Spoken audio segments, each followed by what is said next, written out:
So hello नमस्कार, good morning, स्वागत, welcome again. तैयार हो जाइए आज के सेशन को बढ़िया से डील करने के लिए। डोमेस्टिक वायलेंस इस टॉपिक पर हमारा डिस्कशन है जो चल रहा था। हम लोगों ने भारत के अंदर महिलाओं के खिलाफ जो जितने भी अपराध होते हैं इनका प्रॉपरली कैटेगराइजेशन है जो किया था। आपको याद हो तो मैंने इसको दो भागों में डिवाइड किया था, एक होता है फैमिली और एक होता है सोसाइटी, है ना। तो दोनों पॉइंट ऑफ व्यू से हमने कोशिश करी इस बात को ऑब्जर्व करने की कि जितने भी अलग अलग जो एक्ट बने हुए हैं, जितने भी अलग अलग स्पेशल लॉ बने हुए हैं महिलाओं के संबंध में, उनके खिलाफ होने वाले अपराध के संबंध में, तो उनको अपन क्या कर सके, एक तरीके से बाइफरकेट है जो कर सके। ओके, तो फैमिली के अंदर भी बायोलॉजिकल फैमिली, फिर उसके बाद में उनकी इन लॉज वाली फैमिली, सोसाइटी के अंदर भी एक होता है कि वर्क प्लेस पे ऐसी कोई छू वगैरह हो, या फिर एक तरीके से अदर कॉमर्शियल पर्पस के लिए उनका कोई यूटिलाइजेशन वगैरह हो, तो वो सारा का सारा सेगमेंट जो है हमारे बीच में हमने डिस्कस किया था। और आज हम लोग क्या करने वाले हैं, मेन बेरेट के अंदर जंप करने वाले हैं। अगर आपको किसी भी बेरेट के पर्पस को अच्छे से समझना है तो आपको दो चीजें करनी होती है। पहला तो ये कि जब वो कानून बना था तो उसके statement of object and reason को जाके समझिए, और फिर उसको उसके प्रियम्बल के साथ में कोरिलेट है जो करिए। आई रिपीट, जिस कानून के तहत जो बिल पास हुआ है उस बिल के अंदर statement of object and reason होता है जब पार्लियामेंट किसी बिल को पास करती है, या फिर कोई स्टेट लेजिस्लेचर जब किसी बिल को पास करता है। ठीक है, तो एक तो उसको पढ़े और उसको फिर अब इस प्रियम्बल के साथ कोरिलेट करें। और दूसरा एक प्रैक्टिकल तरीका और होता है डोमेस्टिक वायलेंस कानून के पर्पस को समझने के लिए। वो तरीका ये है कि उस बेरेट की जो इंडेक्स दे रखी है ना, उस बेरेट की इंडेक्स के अंदर आप जाके कीवर्ड को छाटिए। आज मैं आप लोगों को है ना स्पेशल लॉ को पढ़ने का एक बढ़िया सा तरीका समझाने वाला हूं। ठीक है, स्पेशल लॉ के तहत अगर उसकी इंडेक्स को अगर हम ऑब्जर्व करेंगे तो इंडेक्स में हर सेक्शन की एक हेडिंग दे रखी है। अगर आप उस हेडिंग में से किसी पर्टिकुलर कीवर्ड को, उस हेडिंग में से किसी पर्टिकुलर कीवर्ड को छांट पाते हैं ना, तो कहीं कहीं आपका जो माइंड है वो ऑटोमेटिकली उस कानून के बारे में कुछ परसेप्शन क्रिएट करने लग जाता है। अब ये तरीका हम मेजर लॉ में अप्लाई नहीं कर सकते, क्योंकि मेजर लॉ के अंदर जो नंबर ऑफ सेक्शंस होते हैं वो हंड्रेड्स ऑफ सेक्शंस होता है ना। ये कहां पे अप्लाई कर सकते हैं, स्पेशल लॉ, जहां पे लेस देन 100 या लेस देन 50 ऐसे सेक्शंस हो ना, वहां पे इसको क्या किया जा सकता है, अप्लाई किया जा सकता है। ठीक है, तो आज हम वो दूसरा तरीका अप्लाई करेंगे। एक बात याद रखना, ये जो तरीका आप सीखने वाले हो इससे आप जज बनने के बाद भी किसी भी नए कानून के लिए अप्लाई कर सकते हो। ओके, तो करें शुरू। ऑल क्लियर है? Very good. चलिए अब मैं चेक कर लेता हूं क्लास स्टार्ट होने के समय ऐसे कितने कैंडिडेट थे जिन्होंने लिखा ऑल क्लियर। किसी ने नहीं लिखा, मेरी मदद कोई नहीं करता। आप देख रहे हो ये दुनिया कितनी जालिम, कितनी अत्याचारी है ना। मैंने कहा था, मैंने कहा जब भी क्लास स्टार्ट होती है तो मुझे अप्रत्यक्ष या प्रत्यक्ष रूप से एक सिग्नल भेज दिया करो। सिग्नल में करना क्या है, ALLCLR, बस इतने। मैं तो पूरी स्पेलिंग लिखने के लिए भी नहीं कह रहा तुम लोगों को, है ना। भगवान सब देखता है, समझ रहे हो तुम? ठीक है, चलो जी। ताना मारे बिना आजकल की बहुएं काम करें, करती ज नहीं है, इसलिए ताना मारना बहुत जरूरी है जो होता है। ओके जी, सो लेट्स मूव अहेड। यहाँ पर अपन आगे बढ़ते हैं और here we have the domestic violence act. ये रहा हमारे बीच में, protection of women from domestic violence. तो सेक्शन बेस्ड पर्पस कैसे फाइंड आउट किया जाता है, I repeat, section based purpose कैसे फाइंड आउट किया जाता है, वो हमारी आज की क्लास का मेन एजेंडा है। ठीक है, देखो सबसे पहले तो क्या करूं, रेंज को पकड़ो। रेंज से यहां पर मेरा मतलब क्या हो जाएगा कि इन्होंने किस तरीके से इस कानून को डिवाइड कर रखा है। तो आपका पहला सेक्शन है 1, आखिरी सेक्शन है 37, यानी कि पूरा का पूरा कानून जो है वो 37 सेक्शंस में डिवाइड है। तो इसके अंदर क्या हो गया कि आप एक तरीके से 4 तो हो गए पार्ट, टोटल चैप्टर कितने हो गए 4, और टोटल सेक्शंस कितने हो गए 37 के अंदर डिवाइड है। लेकिन जरूरी नहीं है कि सारे के सारे सेक्शन इंपॉर्टेंट हो। कई बार पता है क्या होता है, एक मेन सेक्शन होता है और उस मेन सेक्शंस के ऊपर डिपेंड करने वाले कई अदर सेक्शन होता है, उस मेन सेक्शन को एक्सप्लेन करने वाले कहीं अदर सेक्शन होता है, उस मेन सेक्शन के एक्सेप्शन या कंडीशन क्रिएट करने वाले कुछ अदर सेक्शन होता है। ओके, सो हमें क्या करना है, हमें तो पर्पस पता करना है की सेक्शन का। की सेक्शन का मतलब वो सेक्शन जो अपने आप में इंडिपेंडेंट है, यूनिक है। आई बात समझना? देखो अगर आप में से जिस किसी कैंडिडेट ने पुराने दोनों चैप्टर्स को अच्छे से, पुरानी दोनों क्लासेस को अच्छे से ऑब्जर्व कर रखा है ना, तो उसके लिए मेरे ख्याल से ऐसा नहीं कि बिल्कुल न्यू टॉपिक है। हम लोग है ना इसका फाउंडेशन क्रिएट कर चुके हैं। प्रीवियस की 2 क्लासेस जो है वो इसी पर्पस के लिए हुई थी कि आपके माइंड के अंदर एक फाउंडेशनल स्टोन जो है वो प्रॉपर्ली फिट हो सके। चलिए, तो अब यहाँ पर आपके सेक्शन 1 से लेकर 37 तक है, और टोटल कितने हैं, 4 नहीं सॉरी 5 चैप्टर्स हैं। शुक्र है टाइम पे देख लिया, नहीं तो अभी कमेंट बॉक्स के अंदर गड़बड़ हो जाती। तो टोटल 5 चैप्टर्स हैं, 37 सेक्शंस हैं। ठीक है, अब देखो पहला वाला चैप्टर और आखिरी वाला चैप्टर, इनको तो भूल जाओ। पीछे कितने बचे? 3 चैप्टर। आपको डिस्काउंट मिल रहा है, ध्यान रखना। मतलब क्या है जी कि पहला वाला चैप्टर वही रटा रटा है, कहाँ पे कानून लागू होगा, कौन कौन सी कॉमन डेफिनेशंस हैं वगैरह वगैरह, ठीक है, उसमें कुछ और कोई नई बात होती नहीं है। आखिरी के अंदर आखिरी जो है वो एक तरीके से स्टोर रूम है। मिसलेनियस पता है क्या होता है? मिसलेनियस स्टोर रूम के स्टोर रूम होता है ना, कि भाई जो कुछ सामान अपन पब्लिक के सामने नहीं रख सकते, लोग आएंगे देखेंगे क्या करेंगे, वो ये तो पुराना कबाड़ लेके बैठे हैं, तो वो सारा का सारा कबाड़ जिसको हम फेंक भी नहीं सकते है ना, और रख भी नहीं सकते। कई बार ऐसा होता है ना, इंसान की जिंदगी के अंदर भी ऐसे कई मोमेंटम है जो आ जाता है, पता नहीं चलता उसको किसको छोड़ा किसको पकड़ा है ना, तो उसको अपन मिसक्लीनियस में रख लेते हैं, उसको अपन किसको कर देते हैं? मिसक्लीनियस के अंदर रख देते हैं। चलिए मैं आपको एक सवाल पूछता हूँ, थोड़ा ट्रिकी है, दिमाग लगाना पड़ेगा, जो कि आपके पास है। संविधान बनाते समय भी एक ऐसी सिचुएशन आई थी, कई ऐसे जो हमारे नेताजी या फिर जो आजादी की लड़ाई लड़ने वाले लोग थे, उन्होंने कहा कि ये वाली बात भी संविधान में रखो, और कुछ कह रहे थे नहीं नहीं नहीं ये बात आप संविधान के अंदर मत रखो। तो फिर उन्होंने कुछ बीच का रास्ता निकाला। तो मुझे बताओ बीच का रास्ता निकालते हुए कौन से पार्ट को इंट्रोड्यूस किया गया था, आप इसको बता सकते हैं? बीच का रास्ता निकाला गया और एक पर्टिकुलर पार्ट जो है संविधान में जोड़ा गया था, वो पार्ट कौन सा था? मैं बहुत दयालु इंसान हूं, मैं आपको हिंट दे देता हूं। वो ऐसा पार्ट है, अगर आप उसकी कॉम्प्लाइंस नहीं करो तो आपके खिलाफ हम कोर्ट में कार्रवाई नहीं करेंगे, आपके खिलाफ हम कोर्ट के अंदर क्या नहीं करेंगे? कार्रवाई नहीं कर सकते, यानी कि नॉन इन्फोर्सेबल है। अब तो बता दो, अब तो सारा हिंट भी दे दिया। शाबाश। उस पार्ट का नाम है डीपीएसपी, ठीक है, directive principle of state policy, है ना। तो ऐसे कुछ कई बार कुछ चीजों को ऐसे याद रखना चाहिए।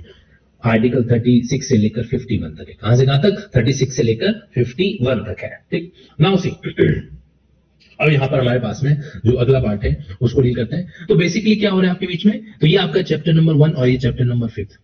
5 में से आप फर्स्ट और लास्ट को भूल जाइए। मेन आपके सामने 3 चीजें, इन 3 चीजों के अंदर सबसे इंपॉर्टेंट तो बात है ये वाली, आखिर डोमेस्टिक वायलेंस होता क्या है, ये सबसे की सेक्शन है, सेक्शन नंबर 3, ठीक है। उसके बाद में इन्होंने क्या लिखा है कि इस कानून को एक तरीके से प्रॉपर्ली एग्जीक्यूट करवाने के लिए हम क्या करते हैं?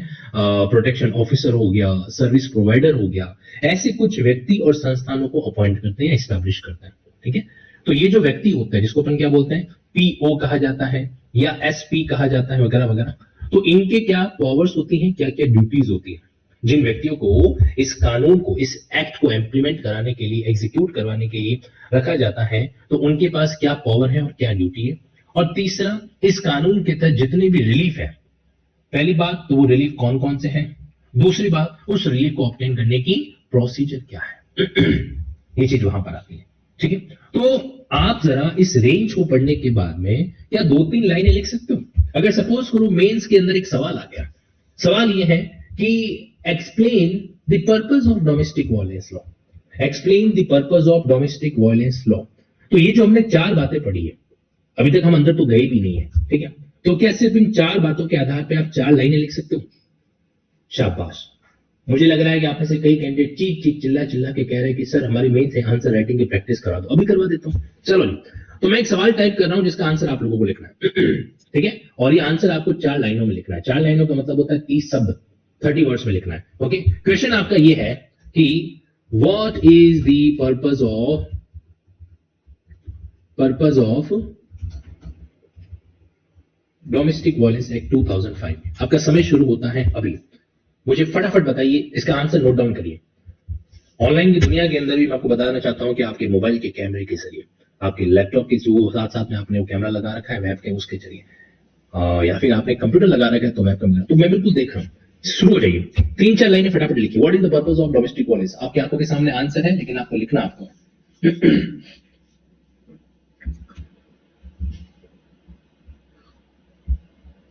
आप लिखिए, मेरे सामने मत देखो, स्क्रीन पर आपके सामने एक सवाल है, सवाल का आंसर लिखिए।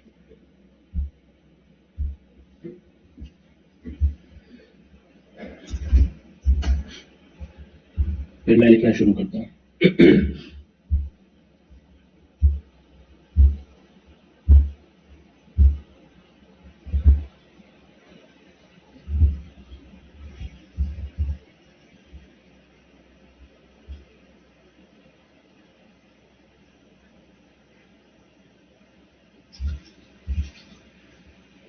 जयश्री जी, मनीष वर्मा जी, आपको अलग से कहना पड़ेगा, लिखिए। अंकिता मिश्रा, पूजा कुमारी, वंशी जी, कृष्णा पुरोहित, मनीषा बहरवा जी, विधि शर्मा, पायल शर्मा, लक्ष्मी अग्रवाल, अशोक कुमार, दिव्या जी, सौरभ जी, हेमंत जी, शांतनु उपाध्याय जी, लिखिए फटाफट।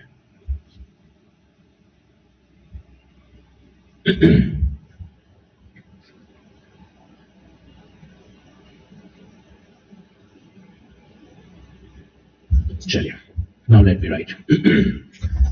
In the year 2005, the Parliament has enacted the above said law for following purposes. Number one, to provide protection and other incidental relief to the victim of domestic violence,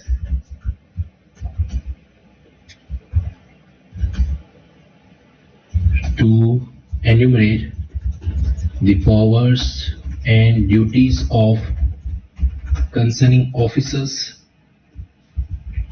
appointed or designated under the Act, to provide a step-by-step procedure to obtain the relief from the authority और court. बात खत्म।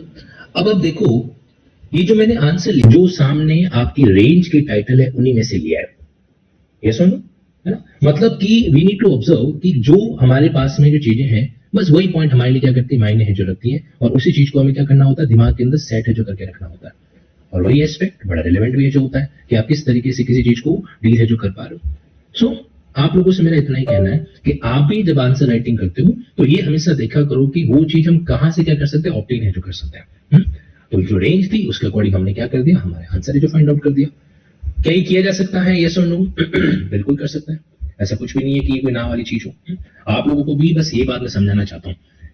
अगर मैं आपको 5 minute वापस flashback में लेके जाऊं, मेरा आपसे पॉइंट ये था कि आज हम लोग सेक्शन की हेडिंग के अंदर जो कीवर्ड है उसको फाइंड आउट करने की कोशिश करेंगे, और वही हमने किया। अभी तक तो मैं सेक्शन पे गया भी नहीं हूं, अभी तक तो मैंने सिर्फ आपके जो 5 अलग अलग चैप्टर्स है उनके बारे में बात करी। तो बस 3 पर्पस मैंने बता दिए। तो जो हम ये कहते रहते हैं ना कि मैं मेंस की आंसर राइटिंग कैसे करेगा, मेंस की आंसर की राइटिंग आपके दिमाग में होती है, सिर्फ हम क्या नहीं कर पाते, उस पर्टिकुलर डॉट्स को लिंक नहीं कर पाते, कनेक्ट नहीं कर पाते, पीछे रह जाता है। You should do that. Anyway, चलिए, तो अब ये हमारे सामने क्लियर है कि टोटल हमारे पास 5 चैप्टर्स हैं। पहला प्रीलिमिनरी पार्ट है, दूसरा डोमेस्टिक वायलेंस को डिफाइन करने वाला, एक्सप्लेन करने वाला पार्ट है, तीसरा जो चैप्टर्स है वो आपके एक तरीके से प्रोटेक्शन ऑफिसर हो गया, सर्विस प्रोवाइडर हो गया, इनकी पावर्स और ड्यूटीज के बारे में बात करता है। उसके बाद में फोर्थ जो पार्ट है वो एक तरीके से प्रोसीजर, क्या इस तरीके से कौन कौन से रिलीफ होंगे, उनको कैसे ऑब्टेन है जो करना है, और आप 5वां पार्ट जो आखिरी बची बात है। अब एक प्रैक्टिकल बात और बता देता हूं मैं आप लोगों को। आपको पता है अलग अलग स्टेट में प्रोटेक्शन ऑफिसर की वैकेंसी भी आती है। वैकेंसी फॉर प्रोटेक्शन ऑफिसर, मतलब करियर के पॉइंट ऑफ व्यू से ये भी एक अच्छी चीज होता है कि प्रोटेक्शन ऑफिसर के रूप में आप क्या कर सकते हो, ज्वाइनिंग है जो ले सकते हो। तो यहाँ पर अगर आप देखेंगे तो जैसे राजस्थान पब्लिक सर्विस कमीशन के प्रोटेक्शन ऑफिसर की वैकेंसी 2026, तो ये वैकेंसी किससे कनेक्टेड है, ये आपके इसी कानून से कनेक्टेड है। टोटल 12 पोस्ट के लिए वैकेंसी है जो तरीके से आई थी। अब वैकेंसी की सारी डिटेल मैं आपको क्लास के अंदर नहीं बताने वाला हूं, मैं सिर्फ आपको ये बताने वाला हूं कि जिस कानून को आप पढ़ रहे हो वो कानून वाकई में प्रैक्टिकल है, तो उसको गलती से भी थ्योरेटिकल समझने की भूल मत करो। ये आपके सामने बकायदा इस बात का सबूत है। राजस्थान में संरक्षण अधिकारी, प्रोटेक्शन ऑफिसर को हिंदी में बोला करते हैं अपन संरक्षण अधिकारी, तो उसकी एक तरीके से ये क्या है, वैकेंसी आपके सामने है। तो आप लोग है ना अलर्ट रहोगे तो कहीं ये चीज भी आपके सामने क्या कर पाएगी, वर्कआउट है जो कर पाएगी। कई बार इंसान को जानकारी होना भी क्या करती है, उसके करियर को सेट करने में हेल्प है जो करती है। यूपी हो गया, एमपी हो गया, तो फाइंड आउट करो। पब्लिक सर्विस कमीशन जो है ना वहां की, वो क्या करती है, इस वैकेंसी को डील जो करती है। जैसे ये राजस्थान की बात मैंने आप लोगों को बताई। आगे बढ़ते हैं, वापस आ जाता है मेन मुद्दे पे। तो यहाँ पे ये प्रोटेक्शन ऑफिसर वगैरह है, इस तरीके से इनको क्या किया जाता है, अपॉइंट किया जाता है, और सर्विस प्रोवाइडर वगैरह है इसको अपन डेजिग्नेट करते हैं, है ना। चलिए अब इसका सेक्शन वाला पार्ट। नाउ सी, अब सेक्शन के अंदर 1 से लेके 37 तक कई बातें दे रही है, बट हमको अभी हाल फिलहाल के लिए ढूंढने हैं हमारे की सेक्शंस। देखो सबसे पहले यहां पर आपके बीच में क्या आएगा कि ये कानून कहां कहां पे एप्लीकेबल है जो होता है। तो इसमें जो मेन चीज होती है वो होती है एक्सटेंट, कहां तक एप्लीकेबल है। बाकी तो चीजें फिक्स है, शॉर्ट टाइटल क्या होगा, लॉन्ग टाइटल क्या होगा, कब से कानून है जो शुरू हो रखा है, लेकिन ये याद रखना कि कानून कहां पे एप्लीकेबल होता है। क्या ये कानून पूरे भारत पे एप्लीकेबल हो रहा है या भारत के कुछ एरियाज को छोड़ा जा रहा है। दूसरा, ऐसे वर्ड्स जो कॉमन होता है, कॉमन जो वर्ड्स जो बार बार यूज हो रखे हैं, तो कॉमन टेक्निकल वर्ड्स को एक्सप्लेन करने का काम कौन करता है, कॉमन टेक्निकल वर्ड्स को एक्सप्लेन करने का काम कौन करता है, तो वो आपका सेक्शन नंबर 2 यहां पर है जो करेगा। समझेंगे इसको भी अपन। फिर आपकी सेक्शन नंबर 3, देखो कायदे से सेक्शन 2 भी डेफिनेशन है, सेक्शन 3 भी डेफिनेशन है, can I say that? Obviously yes. लेकिन डोमेस्टिक वायलेंस की जो डेफिनेशन है इसको सेक्शन 3 डिटेल में एक्सप्लेन करता है। तो मेरे को बताओ क्या ये संभावना हो सकती है, वेदर सच प्रोबेबिलिटी में एग्जिस्ट कि सेक्शन 2 जो है वो भी डोमेस्टिक वायलेंस के बारे में कुछ कहे और वहां पर वो ये लिखा हो कि गो एंड रीड सेक्शन 3, जिसको बोलते हैं रेफर करना, गो एंड रीड सेक्शन 3। भाई सेक्शन 2 क्या है, सेक्शन 2 आपके कॉमन डेफिनेशन को एक जगह पे रखने का काम है जो करता है। क्या करता है, कॉमन डेफिनेशंस को एक जगह पे रखने का काम है जो करता है। वहीं पर सेक्शन 3 क्या कर रहा है, डोमेस्टिक वायलेंस को एक्सप्लेन कर रहा है। तो क्या ऐसी पॉसिबिलिटी हो सकती है ना कि सेक्शन 2 जो है वो ये बोलेगा कि भाई आपके ये जो डोमेस्टिक वायलेंस है इसका मतलब वही होगा जो आपको सेक्शन नंबर 3 में समझाया हुआ है ना। अच्छा बात बताओ, इस माइक को मैं बिल्कुल अगर अपने पास ला रहा हूं तो आपको आवाज ज्यादा अच्छे से आ रही कि नहीं आ रही है? हेलो हेलो हेलो, ये दूर लेके चला गया मैं, ये पास लेके आया। मतलब कई बार ऐसा होता है, मैंने सुना है कुछ स्टूडेंट कहते हैं कि सर जितना आप माइक के नजदीक आगे धीरे धीरे बोलोगे उतना हमारा दिमाग अच्छे से सुनता है। उसकी लाइन में गहराई थी स्टूडेंट की बात में, कवि की, ऐसा कवि या शायर वाला स्टूडेंट था कि जितना आप माइक को नजदीक में लाके धीरे धीरे बोलोगे उतना हमको अच्छे से सुनाई देगा, और जितना आप माइक को दूर ले जाके जोर जोर से बोलोगे तो हमको अच्छे से सुनाई नहीं देगा, मतलब फिर हमको हमारे कानों को सुकून नहीं मिलता है। मैंने कहा ठीक है ये भी कर लेते हैं, कोई दिक्कत नहीं, नचा लो है ना। जब तक सब्सक्रिप्शन की वैलिडिटी है तब तक नाच ही लूंगा, उसके बाद आगे की आगे देखेंगे। चलिए, तो हमारे पास में सेक्शन नंबर 2 में अलग अलग डेफिनेशन के क्लोजेस दे रखे हैं और उनमें से एक आपको सेक्शन 3 को रेफर करवाने का काम करता है, ये याद रखिएगा। इसलिए कंफ्यूज नहीं होना। एग्जाम में आपसे पूछा जाए कि बताओ भाई इनमें से कौन सा डेफिनेशन क्लोज है और आपको ऑप्शन में मिल जाए 1 2 3 4, तो क्या आंसर टिक करके आओगे? क्या आंसर टिक करके आओगे बताओ? अगर आपको एग्जाम में पूछा गया कि बताओ भाई 4 में से कौन सा डेफिनेशन क्लोज है और ऑप्शन क्या क्या दे दिए, section 1, section 2, section 3, section 4, so what will be your answer? Your answer must be section 2। Okay, ये मैंने इसलिए क्लैरिफाई किया ताकि कंफ्यूजन नहीं हो। देखो कानून को हमेशा इस तरीके से भी पढ़ो कि जब आपका बुढ़ापा आएगा 60 साल 62 साल का और आपके कोई भी पोता पोती नाता नाती वॉट एवर द केस में भी, जब वो लॉ कर रहे होंगे और वो आपसे पूछेंगे कि दादी दादा ये इन्होंने डेफिनेशन क्लॉज 2 क्यों दिए, तो at least you must have something to elaborate. आप ये तो नहीं कह सकते कि नहीं बेटा क्लेरिकल एरर है, ऐसा तो कह नहीं सकते। तो ये पॉइंट आपको समझना जरूरी है कि डेफिनेशन क्लॉज 2 जगह पे क्यों ऐसा मेंशन हो रखा है। अच्छा पता है ये पहली बार नहीं है, आपको लगभग हर कानून के अंदर कई बार ऐसा देखने को मिलता है जहां पर एक सेक्शन के अंदर डेफिनेशन वाले पार्ट में सिंपली रेफर किया गया और कुछ भी नहीं। चलिए आगे मूव ऑन जो करते हैं यहां पर अपन। तो ये डेफिनेशन वाला पार्ट। अब हमारे पास में है पावर्स एंड ड्यूटी। ये कौन सा, देखो डोमेस्टिक वायलेंस को बहुत डिटेल में समझाया होगा। अगर इन्होंने एक सेक्शन को एक चैप्टर दिया है तो इसका मतलब ये वीआईपी सेक्शन है। नहीं होता है, देखो घर पे जब जो है कुछ शादी वादी रखवाते हैं या फिर मान लीजिए कि बाराती कहीं पे गई तो लड़की वाले सारे बारातियों को एक जैसा ट्रीट करते हैं क्या? नहीं, है ना। उनको पहले से मैसेज मिल जाता है कि दूल्हे का कमरा अलग रखना है। होता है नहीं होता है? आप कभी गए बारात वारात के अंदर या आपके घर पे कोई बारात वारात आई हो, आपने नोटिस किया होगा ना कि बाकी के बारातियों को तो अपन हॉल में बैठा देते हैं, हॉल के अंदर सबके कॉमन बिस्तर लग गए है ना, या फिर जो है दूल्हे को क्या किया जाता है स्पेशली अलग रूम में ठहराया जाता है। तो ये सेक्शन नंबर 3 पूरे के पूरे चैप्टर का दूल्हा है या दुल्हन है, जो भी तुम समझो, इसलिए इसको पूरा अलग तरीके से एक्सप्लेन जो किया गया है। और डोमेस्टिक वायलेंस को समझना ही सबसे बड़ा चैलेंज है जो होता है। ओके, नाउ से फर्दर, अब ये powers and duties of protection officer है, तो यहाँ पे इन्होंने क्या कर रखा है, अलग अलग जो है मेंशन कर रखा है। अगर देखा जाए तो ये जो चैप्टर है ना, ये आपको एक तरीके से सब्सटेंटिव ज्यादा दिखाई देगा। क्यों? देखो सब्सटेंटिव का मतलब क्या होता है, ऐसा कानून जो क्या करता है rights, duties, liabilities, offence, punishment, इनके बारे में बात करता है। तो ये वैसा का वैसा। तो यहां पर क्या होता है, जैसे ड्यूटीज किसकी, अब आप देखो 4 से लेकर 11 सेक्शंस, ठीक है, टोटल कितने हैं इस चैप्टर नंबर 3 में, सेक्शन नंबर 4 से लेकर 11 तक, ठीक है। अब इन 4 से लेकर 11 तक के जितने भी सेक्शंस है, कितने 8 हो गए ना, तो इन 8 सेक्शंस में से तकरीबन आपके जो 5 सेक्शंस है उसकी हेडिंग क्या है, duties duties duties duties duties. मतलब आउट ऑफ 8 5 सेक्शंस जो हैं वो सिर्फ और सिर्फ किस में डील कर रहे हैं, ड्यूटीज वाले सेगमेंट के अंदर डील कर रहे हैं। तो ड्यूटीज किस किस की, देखो यहां पे लिखा हुआ है, ड्यूटी पुलिस ऑफिसर की क्या ड्यूटी होगी, सर्विस प्रोवाइडर की क्या ड्यूटी होगी, और आपका भविष्य यानी कि मजिस्ट्रेट उसकी क्या ड्यूटी होगी। उसके बाद में शेल्टर होम की क्या ड्यूटी होने वाली है, मेडिकल फैसिलिटीज इनकी क्या ड्यूटीज होगी। सर मेडिकल फैसिलिटी तो अपने आप में एक वर्ब है, इसको कोई ऑफिसर बोलते हैं क्या अपन, नहीं। एक्चुअल में क्या है, कुछ संस्थानों को हम क्या करते हैं मेडिकल फैसिलिटी सेंटर के रूप में इस्टेब्लिश करते हैं, या डेजिग्नेट है जो करता है, या अप्रूव है जो करता है। तो यहाँ पे ड्यूटी ऑफ मेडिकल फैसिलिटी का मतलब duties of medical facility centre, okay. यहाँ पे फिर आपका ये प्रोटेक्शन ऑफिसर का अपॉइंटमेंट मैंने भी आपको थोड़ी देर पहले बताया ही था, ये विज्ञापन दिखाया था ना मैंने आप लोगों को। तो ये जो विज्ञापन आपके हो रहा है वो कहां से हो रहा है, वो आपके बेसिकली सेक्शन 8 के पर्सपेक्टिव से डील किया जा रहा है। वैसे आपको एक जानकारी और होनी चाहिए, पता है क्या, अगर आप इस विज्ञापन की पहली लाइन पढ़ रहे हो तो आपको एक कानून का जिक्र देखने को मिलेगा, रूल्स, सर्विस रूल्स, राजस्थान महिला अधिकारिता राज्य एवं अधीनस्थ सेवा नियम, है ना। तो महिला के अधिकारों के लिए तो राजस्थान के अंदर स्टेट का एक तरीके से रूल्स है जो बना हुआ है, तो उसके अंतर्गत क्या किया जा रहा है, प्रोटेक्शन ऑफिसर को अपॉइंट है जो किया जा रहा है। तो ये भी एक पर्सपेक्टिव होता है। तो यहाँ पर अपॉइंटमेंट जो किया जा रहा है उसके अंदर आप एक एग्जाम्पल में लिख सकते हैं। ये जो भी हम लोगों ने पढ़ा ना कि भाई ये राजस्थान का एक तरीके से क्या हो गया, महिला अधिकारिता वाला जो रूल्स है जो बना हुआ है, तो यहाँ से कनेक्ट है। तो खैर ये अपॉइंटमेंट होना। फिर सर्विस प्रोवाइडर कौन होते हैं उनके बारे में जिक्र करना। अब आप देखो इन्होंने उल्टा किया, पता है क्या, भाई कायदे से पहले समझाओ कि कौन प्रोटेक्शन ऑफिसर है, कौन सर्विस प्रोवाइडर है, फिर उनकी ड्यूटी के बारे में बात करो। लेकिन ये ना समझते जी, तो इन्होंने कानून बनाते समय क्या किया, पहले ड्यूटी बता दी और फिर बताया कि सर्विस प्रोवाइडर कौन कौन है। खैर जैसा भी है हमको तो पढ़ना ही पड़ेगा। तो यहां पर फिर आपकी प्रोटेक्शन ऑफिसर, जैसे देखो ये कितना अच्छा किया हुआ सेक्शन 8 और 9, पहले प्रोटेक्शन ऑफिसर के बारे में बताया और फिर उसकी ड्यूटी के बारे में जिक्र किया, इसको बोलते हैं सिस्टमेटिक तरीका।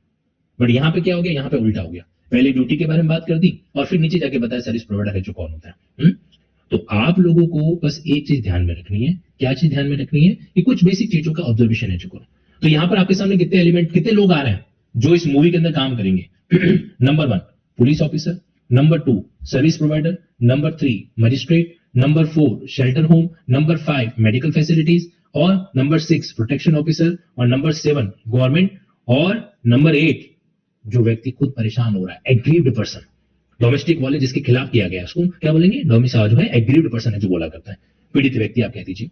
तो यहाँ पर 1 2 3 4 5 6 7 8 वगैरह ऐसे कई सारे लोग हैं जो आ रहे हैं। सर्विस प्रोवाइडर मैंने ऊपर टिक कर दिया इसलिए नीचे वापस टिक नहीं कर रहा हूं। तो हमें यहाँ पे समझना है कि इन सेक्शंस के अंदर प्रोटेक्शन ऑफिसर के बारे में स्पेसिफिकली डील करने वाले 3 सेक्शंस हैं। कौन कौन से हैं, कौन बताएगा, सेक्शन नंबर 4, सेक्शन नंबर 8 और सेक्शन नंबर 9। आप समझो, आपको किसी भी चैप्टर के अंदर चीजों का बाइफर्केशन भी समझना पड़ेगा। हम है ना ये सर्विस प्रोवाइडर वगैरह शेल्टर होम इन सब के बारे में बाद में पढ़ेंगे। पहले जो मेन किरदार है वो कौन है, प्रोटेक्शन ऑफिसर। जो स्पेशल किरदार है, पुलिस भी कॉमन है, पुलिस को कोई अपन यहाँ पे अपॉइंट थोड़ा ना करता है, पुलिस तो आपके पुलिस एक्ट के तहत अपॉइंट जो की जाती है ना। तो यहाँ पर किसके बारे में बात की जा रही है, मेनली कौन सा पर्सन है, प्रोटेक्शन ऑफिसर, ठीक है। तो वो उसका एक सबसे बड़ा एक सिग्निफिकेंट रोल है जो रहता है। तो आपको इन सेक्शंस के अंदर, तो मतलब अगर ये व्यक्ति नहीं हो ना तो डोमेस्टिक वायलेंस कानून को अपन एग्जीक्यूट नहीं करवा पाएंगे। चलिए अब आपके पास मेडिटेशन टेस्ट है जो लेने वाला हूं, मैंने स्क्रीन पर से बेयर को हटा दिया। अब आप लोग सुन रहे हो, हाँ, आंखें बंद करो, क्लोज योर आईज, और इमेजिन करके काउंट करो, क्या आपकी काउंटिंग 8 तक पहुंच रही है क्या। जिन 8 पर्संस के नाम मैंने भी आपके सामने स्क्रीन पर दिखाए थे, आंखें बंद करके उनको रिकॉल करो। क्या रिकॉल करते समय आपकी आंखों के सामने वही इमेज है क्या, सोचो। Protection officer, service provider, magistrate, फिर मेडिकल फैसिलिटीज, फिर आपकी गवर्नमेंट का रूल आ गया था, और ये तो 5 ही हुए। याद करो, सर्विस प्रोवाइडर, आंखें बंद करके करो, मेरे सामने टुकुर टुकुर क्या देख रहे हो। Are you able to meditate the 8 words जो हमने जस्ट अभी पढ़े।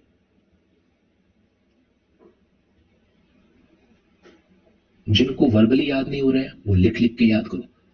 देखो, I am trying to let you learn the method of study. आप समझिए इस बात को। वापस शुरू करते हैं, क्लोज योर आइज, एक और ट्राई करता है, ठीक है।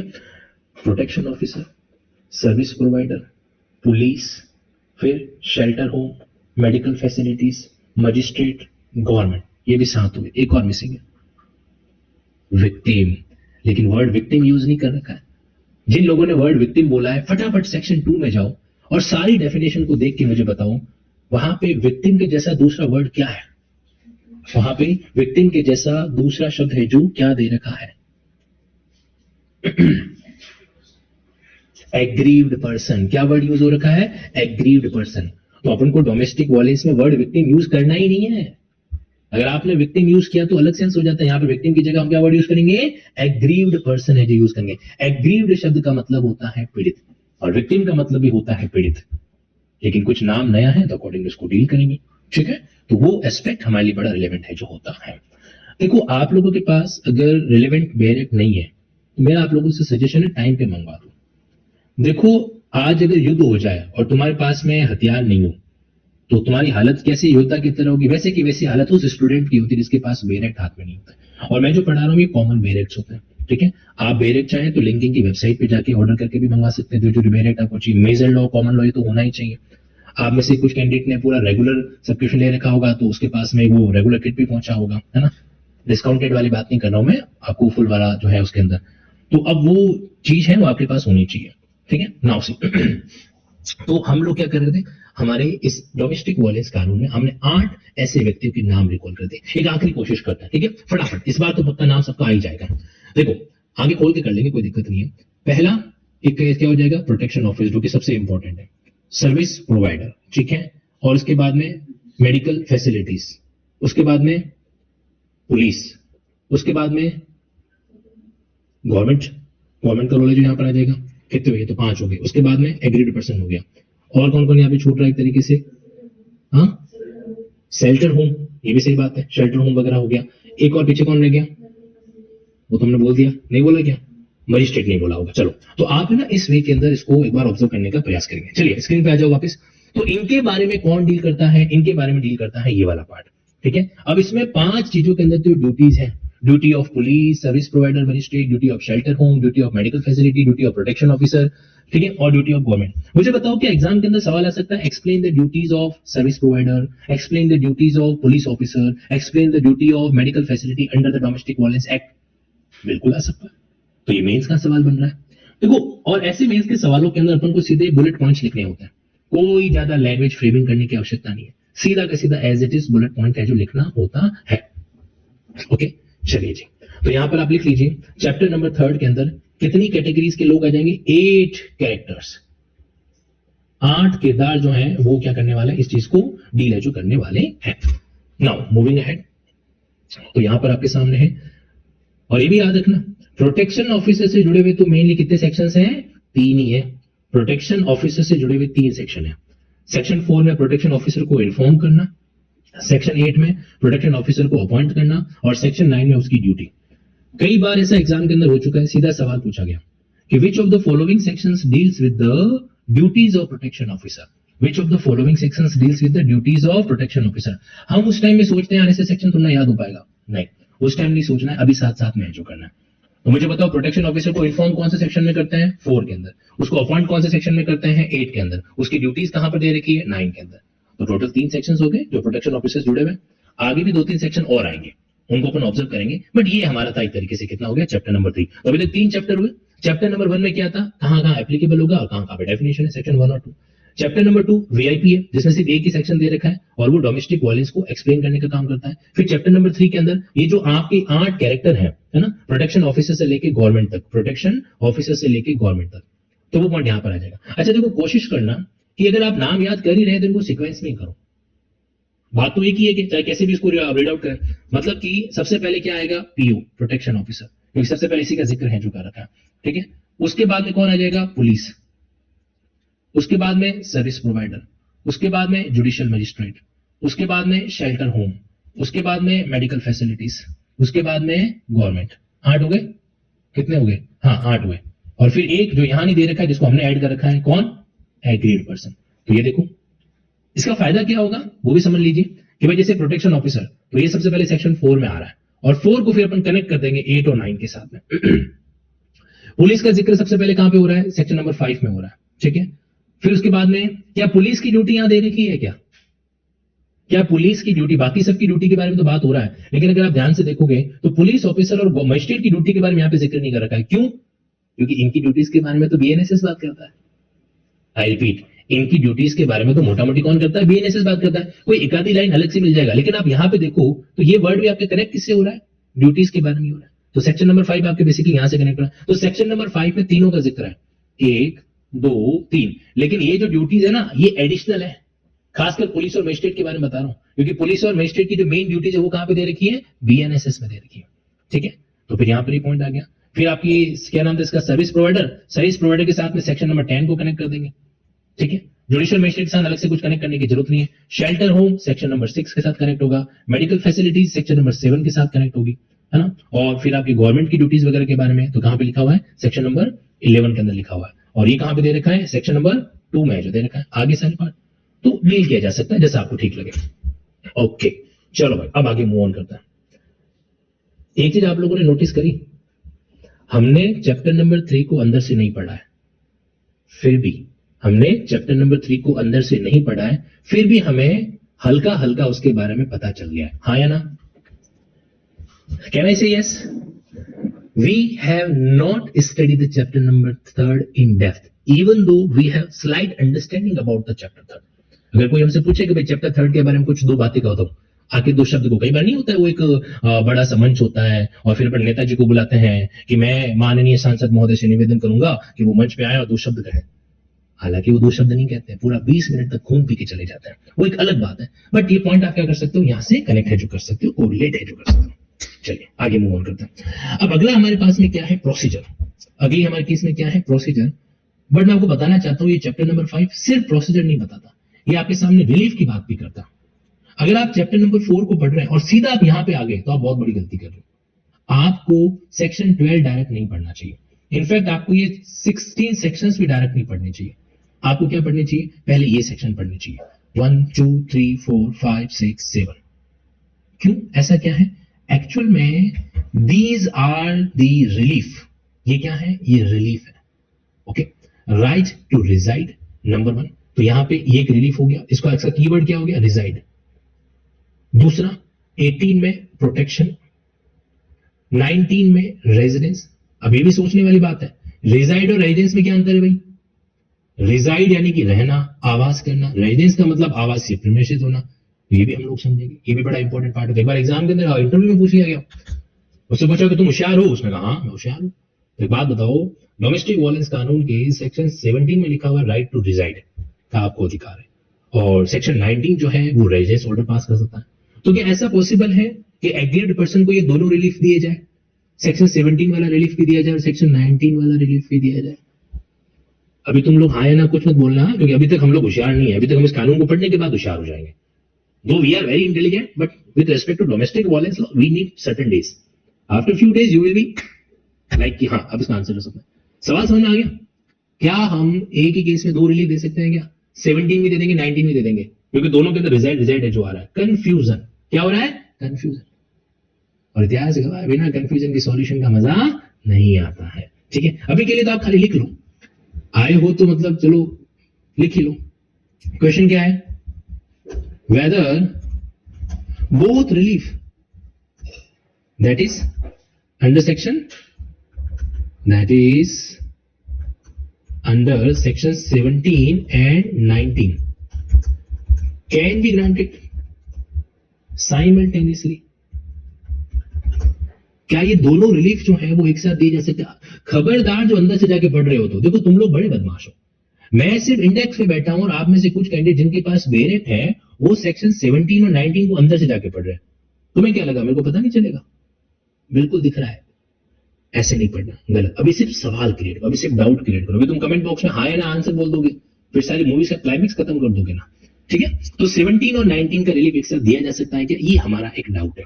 ठीक है, अभी के लिए लिख के रख दो, बाद में सॉल्व करेंगे। नाउ फिर है मॉनिटरी। मॉनिटरी का मतलब होता है पैसा। मॉनिटरी का मतलब क्या हो जाता है, पैसा। कस्टडी, कस्टडी का मतलब बच्चों की कस्टडी। फिर आपके सामने कंपेंसेशन का ऑर्डर, और जरूरत पड़ने पे क्या किया जा सकता है, इंटरिम ऑर्डर या फिर एक्स पार्टी ऑर्डर भी है जो यहाँ पे दिया जाता है। तो दीज आर दी रिलीफ, ये सब में अपने आप में क्या है, ये एक तरीके से रिलीफ है सेक्शन 17 से लेकर 23। तो आपको जो ये चैप्टर नंबर 4 दे रखा है ना, तो ये जो चैप्टर नंबर 4 है वो इन रिलीफ के बारे में क्या करता है, बात करता है। तो टोटल कितने रिलीफ है कौन बताएगा? नकल मार के बताओ। 7 रिलीफ है। ठीक है, इनमें से एक तरीके से 6 तो फाइनल है और एक इंटीम नेचर का हो सकता है।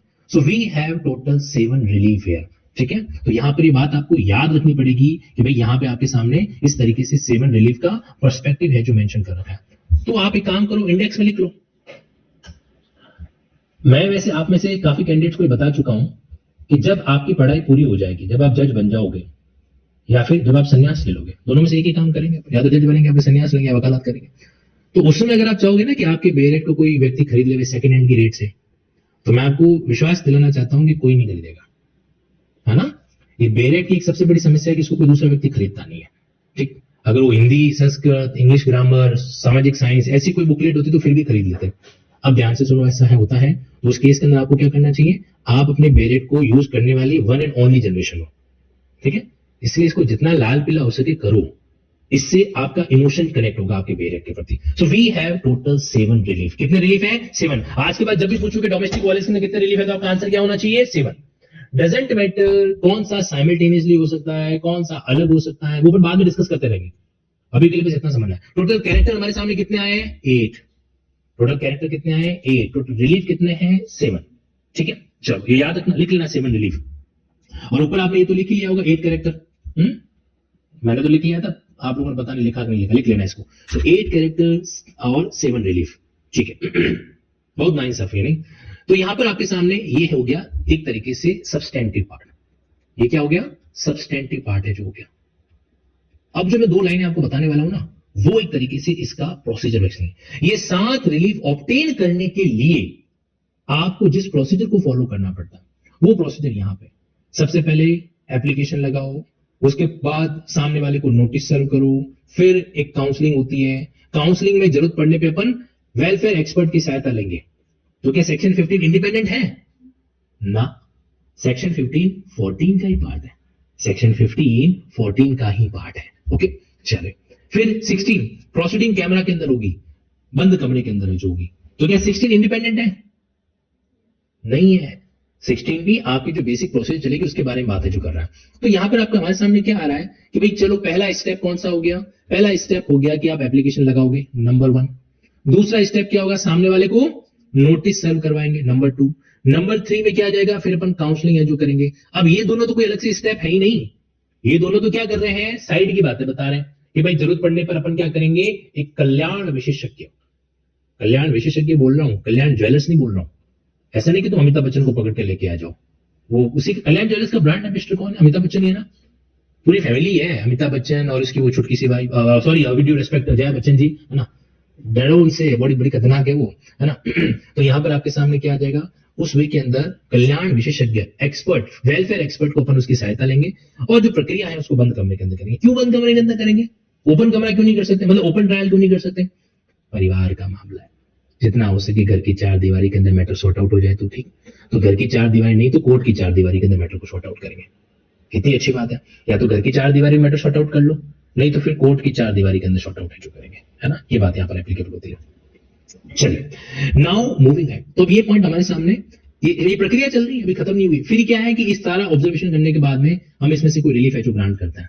फिर अब आपने स्टेप 4 में क्या कर दिया? रिलीफ ग्रांट कर रहे हो आप। ये हो गया स्टेप नंबर 4। जो भी रिलेवेंट रिलीफ लगेगा वो आप ग्रांट है जो करोगे। ठीक है, फिर जो कॉपीज हैं ऑर्डर की, ये कितने थे? ये आपके रिलीफ के ऑर्डर थे। These are the relief orders. फिर इनकी कॉपी आप क्या करोगे? Free of cost. तो क्या 24 इंडिपेंडेंट है क्या? नहीं है। ठीक है, duration and alteration of order, जो भी ऑर्डर पास किए गए हैं उनको अपन सब्सिक्वेंटली क्या कर सकते हैं? चेंज करा सकते हैं। कब तक वो वैलिड है जो रहेंगी, वगैरह वगैरह। अगर कोई दूसरा सूट और प्रोसीडिंग चल रहा है तो उस केस के अंदर क्या होगा? अब मुझे एक बात बताओ, एक क्या कहते हैं, एक दुष्ट पति ने अपनी धर्म पत्नी को घर से निकाल दिया फॉर एग्जाम्पल, तो फिर वो धर्म पत्नी वकील के पास जाती है। तो वकील साहब क्या खाली डोमेस्टिक वायलेंस की कार्रवाई करेंगे? नहीं, वो डोमेस्टिक वायलेंस के साथ साथ दूसरी चीजें भी चला सकते हैं, जैसे मेंटेनेंस, भारतीय नागरिक सुरक्षा संहिता सेक्शन 144 मेंटेनेंस। क्या वहां पर भी प्रोसीडिंग चल सकती है? हाँ। डोमेस्टिक वायलेंस में भी चल सकती है? हाँ, दोनों जगह चल सकती है। तो जब 2 जगह प्रोसीडिंग चलेगी तो क्या हस्बैंड की 2 जगह धुलाई होगी क्या? मतलब डोमेस्टिक वायलेंस में भी कहा जाएगा कि तुम तुम्हारी पत्नी को 15,000 20,000 दे दो, और आपके BNSS 144 में कहा जाएगा कि पत्नी को 15,000 20,000 दे दो, टोटल मिला के 40,000। बंदा बोलेगा मेरी सैलरी 25,000। नहीं, तो यहां पे आपका ये वाला सेक्शन 26 काम में आता है कि अगर आप मल्टीपल प्रोसीडिंग इस तरीके से इनिशिएट करते हो तो ये पॉइंट आएगा। चलो आज आप भी क्या याद रखोगे, मैं आपको एक चैलेंज देता हूं। ठीक है, तैयार हो जाओ, देखते हैं आप में से कौन कैंडिडेट है जो कर पाएगा इसको। चैलेंज ये है कि आपके आसपास कोई भी अगर ये पति पत्नी या ससुराल वाला डिस्प्यूट आपकी जानकारी में है तो जरा पता करने की कोशिश करना, और अगर नहीं है तो फिर डी कोर्ट की वेबसाइट पे जाके सर्च आउट करने की कोशिश करना।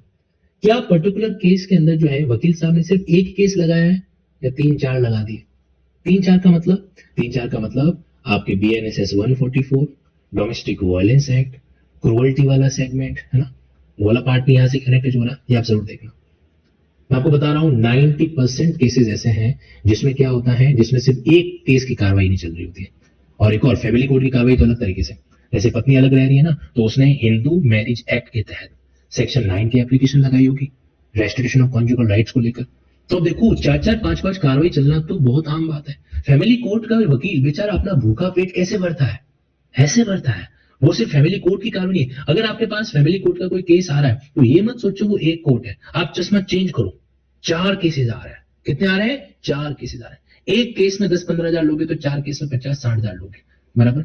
मैं तुमको दुष्टता करना नहीं सिखा रहा हूं, मैं सिर्फ तुमको ये बता रहा हूं कि प्रैक्टिकली ऐसा होता है, और तुमको सिक्के का दूसरा पहलू भी बता देता हूं ऐसा क्यों होता है, वो भी सुन लीजिए। देखो क्या है जी, कि कभी भी जो है ना, ये जो हस्बैंड नाम का प्राणी है वो सिविल केस से ज्यादा डरता नहीं है। आपने ये भी नोटिस किया होगा कि कई बार जो है ना वो कोर्ट के सामने कह देता है कि साहब डाल दो मेरे को जेल के अंदर। आपने सुना है हाईकोर्ट के सामने कई ऐसी क्लिप्स वायरल हुई है कि पति फाइनली कहता है कि साहब मेरे पास तो नहीं है पैसा, आप मेरे को जेल में डाल दीजिए।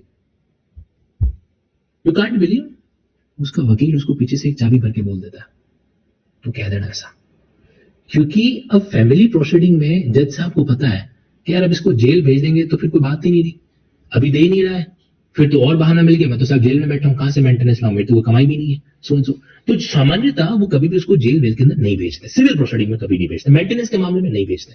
हाँ ठीक है, मेंटेनेंस का ऑर्डर कर दिया, वो नहीं पे कर रहा है तो उसको डराया जरूर जाता है कि देखो 10 दिन के लिए जेल में डाल दिया जाएगा, 15 दिन के लिए जेल में डाल दिया जाएगा, वो एक अलग मैटर है जो वहां पे हो जाता है। और या फिर डरता कौन है? डरता है साथ साथ में 30-35 साल का युवक जो कंपटीशन की तैयारी कर रहा है, उसको लगता है ना ना ना पत्नी तो गई, करियर भी चला जाएगा, सोच। Anyway what I want to convey to you, तो एडवोकेट क्या करता है, उस महिला को सजेस्ट करता है, वो कहता है देखो बहन जी आपका केस में फाइल तो कर देता हूं मेंटेनेंस का, बट मैं आपको बता देता हूँ मेंटेनेंस की प्रोसीडिंग फाइनल होने में 6-7 साल लग जाएंगे। क्यों ऐसा? कि भाई हम कोर्ट फाइल करेंगे, फिर नोटिस जाएगा, हो जाएगा, क्योंकि इसका नेचर जो होता है वो सिविल की तरह होता है।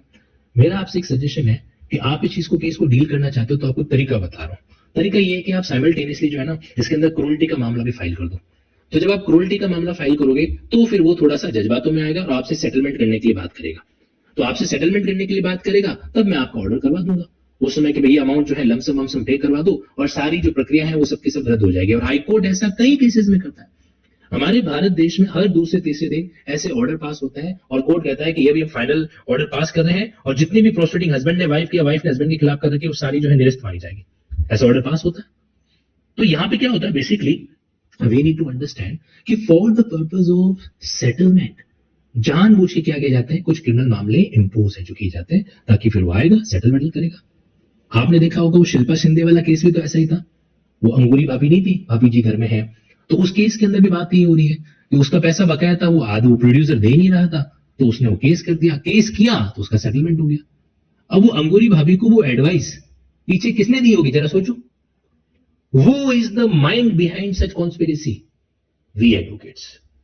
1% भी घमंड नहीं हमको इस बात का, हम वकील जिम्मेदार हैं इसके लिए। हम उनको ये सलाह देते हैं कि अंगूरी भाभी ऐसे तो तुम्हारा पैसा आएगा नहीं, अगर तुम्हें उस लंगूर से अंगूर छीनने हैं तो तुम्हें ये तरीका अपनाना पड़ेगा, और उसने कर दिया। हाँ ये बात अलग है। देखो आपको लग रहा होगा कि मैं मजाक बात कर रहा हूं, मेरे सपने में अंगूरी भाभी खुद आके एडमिट करके गई है।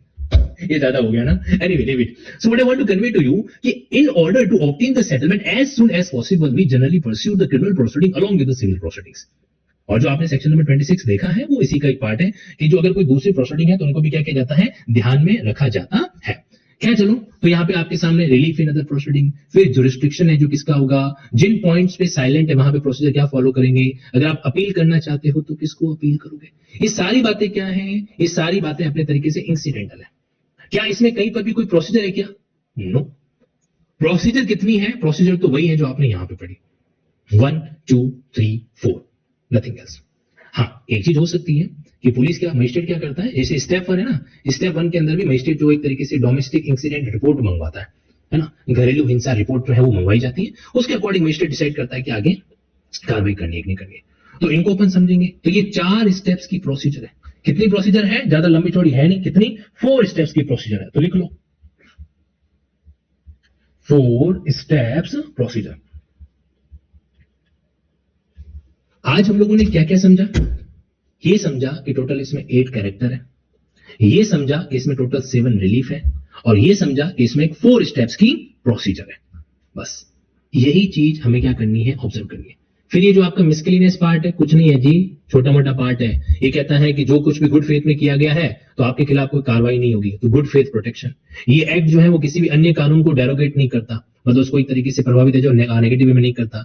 सेंट्रल गवर्नमेंट क्या कर सकती है, रूल्स है जो बना सकती है। ये आपका होमवर्क है, आप पता करके बताएंगे कि डोमेस्टिक वायलेंस के संबंध में क्या केंद्र सरकार ने कोई नियम बनाए हैं क्या, you will find it out. Okay, फिर प्रोटेक्शन। अब देखो ये क्या होता है कि मान लीजिए प्रोटेक्शन ऑर्डर पास किया गया, और प्रोटेक्शन ऑर्डर को अगर सामने वाला फॉलो नहीं करे तो फिर उसका क्रिमिनल नेचर आपको देखने को मिलेगा। एक्चुअली सेक्शन 31, 32, 33, 34, ये जो चारों सेक्शंस है ना, ये इस कानून के क्रिमिनल नेचर है। ये कानून बेचारा पूरा का पूरा सिविल है, लेकिन ये जो सेक्शंस हैं ये इस सिविल कानून के क्रिमिनल पार्ट है। ओके, ये इस सिविल कानून के क्रिमिनल पार्ट है, यहाँ पे इसको क्रिमिनल नेचर को इंडिकेट जो करता है। ओके, बाकी ये जितने भी प्रोटेक्शन ऑफिसर इन सबको अपन क्या बोलेंगे, पब्लिक सर्वेंट है जो बोलेंगे, इनको लोक सेवक है जो समझा जाएगा। तो ये उसका क्रिमिनल नेचर, और नीचे एक तरीके से ये सब वन लाइनर के पॉइंट है जी, घबराने की जरूरत नहीं है, सब वन लाइनर पॉइंट है इसके अंदर। Okay, anyway, so this is the whole part. आज हम लोगों ने मोटा मोटी रूप से डोमेस्टिक वायलेंस की स्ट्रक्चर को क्या कर दिया, ऑब्जर्व कर दिया। Okay, this is the point. अब एक चीज मुझे हाँ या ना में बताओ, फिर आज की क्लास को अपन खत्म करते हैं। क्या मैं ये कह सकता हूं कि डोमेस्टिक वायलेंस कानून के बारे में मोटा मोटी आपको एक जानकारी मिल गई है? अभी तो हम लोग अंदर डुबकी लगाएंगे, और अंदर की डुबकी ऐसी होनी चाहिए कि एक एक पॉइंट हमारे दिमाग में सेट हो जाए, ताकि प्रैक्टिकल वे में उसको अपन डील भी करें तो वो चीज हमारे लिए वर्कआउट हो जाए। समझ में आया? शाबाश। तो तुम मुझे बताओ, तुम लिंकिंग लॉ के जुडिशियल कोर्स का प्रमोशन करोगे कि नहीं करोगे, हाँ या ना? कभी कभार दुनिया को कहा भी करो कि हाँ भाई वो बेचारे सर ठीक पढ़ाते हैं, तुम किसी को कहते नहीं हो, गलत बात है। फिर क्या है कि जंगल में नाचा मोर किसने देखा। मैं तो ऊपर से पेड प्रमोशन भी नहीं करता है, मैं ये सोचता हूँ कि हमारे स्टूडेंट है जो सारा काम कर देंगे। गलत कहा करो, बताया करो किसी को कि हाँ ठीक ठाक पढ़ाता है, तुम्हारा पैसा वसूल हो जाएगा। ठीक है, चलिए, thank you so much everyone, ठीक है, बाय बाय। सर मैंने तो किया है, बहुत बढ़िया। देखो नया वाला स्टूडेंट आते कह देता है कि सर आपके वो स्टूडेंट है उन्होंने कहा था, तो फिर मैं पुराने वाले स्टूडेंट को गिफ्ट भेजता हूँ। चलिए।